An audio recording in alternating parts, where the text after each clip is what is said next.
Small-scale farming is the production of crops and or livestock on a small piece of land that can be both subsistence for own use and commercial for selling. Food production is much smaller compared to large-scale farming. In today's video, I'll be talking about the reasons that can lead to small-scale farmers failing. Some of these I have experienced myself in my farming journey. Looking into number one, we have accessibility to land. The first thing that comes to mind when you want to start farming is land. The long history of colonization, racial domination, and land dispossession have culminated in the vast expanse of the country's agricultural land being owned by the minority, which is white people. You would think that since there is no longer apartheid in the country, all that would have been corrected. You would think that a country dominated by black people means that they own the majority of the land. Well, that's not the case in South Africa. Instead, after the land reform strategy, the government took the land. So now if you want to farm, you have to go through government and lease land. I'm not gonna lie, I don't know how that even works, because everything that has to do with the government is always complicated with corruption in the mix. So at most times, if you don't have money to bribe someone, you can forget about the land. In number two, we have lack of inputs. Even if you have land, it's still nothing if you do not have means to work on it.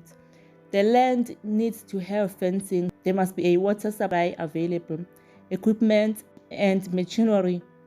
Honestly, the list is endless. So if you have no means, unemployed, that land will sit there looking at you disappointedly. Which bank is going to give you loan if you are black and unemployed? None. We are always told about agencies that help people aspiring to be farmers, but the truth is those people only speak through television screens. In number three, we have climate change. I feel like even climatologists, that's what they are called, right? The weather people. Anyway, they can't really predict extreme weathers that impact farming negatively. Climate change can disrupt food availability, reduce access to food, and affect food quality. Maybe large-scale farmers can survive that, as they at least have insurances and very good technological equipment that is designed for climate. On the other side, a small-scale farmer from Eastern Cape Stream, hard work, source of income will be destroyed. That can be probably the end of their farming career. In number four, we have lack of farming knowledge. This is a major problem. I've noticed that even though in rural areas we do have gardens, many people do not use them. Those that do plant only maize because that's all they know how to plant. In some homes, you can spot 3 rotten heads of cabbages and wilting and burnt spinach. It's so rare for people in rural areas to plant vegetables that they eat every day. At school, they taught us labeling cows instead of how to take care of them. They taught us how many stomachs these animals have instead of how to feed them. They taught us Pythagorean theories. Is that even useful in the real world? Please comment down below if you have had to apply that in the real world. In number four, we have access to markets. It's not a secret that the exposure of small-scale farmers to the market is so little to none. Big supermarkets do not really have support for small farmers. When you go seeking information to them, most of the time they are just clueless, and sometimes they tell you they only allow cabbage and spinach from small farmers.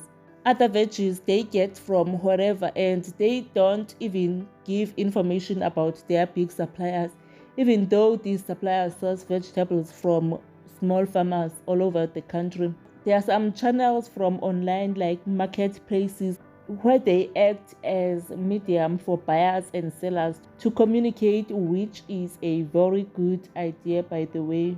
But being from the middle of nowhere is a disadvantage. Even if I have a product that is in demand, no one will consider me because it will need so much cost to get to the buyer. The other challenge of small-scale farmer is transport costs. This one I myself have experienced. The supermarket requested hundreds of spinach bunches. Having no transport of my own meant I had to pay costly transport fees, meaning I would get about 30% of the money, and 70% of that would go to transport, which I took as pointless. And also, people have the mentality that only big supermarkets sell products that are up to standard, which is not true. Street vendors sell very high quality products, especially those that grow them themselves. So, in support of small scale farmers, I think our government and municipalities should think of more effective ways to boost us as they do to big farmers. More funding and much needed support should be put in place for support of small farmers.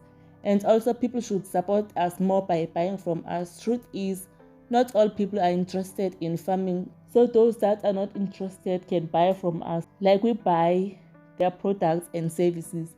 And also, small farmers in small towns can come together and do marketplaces and sell their products together. So long, who knows, maybe many people can start buying that way. I hope you enjoyed today's video. Don't forget to like, comment and subscribe if you liked the video.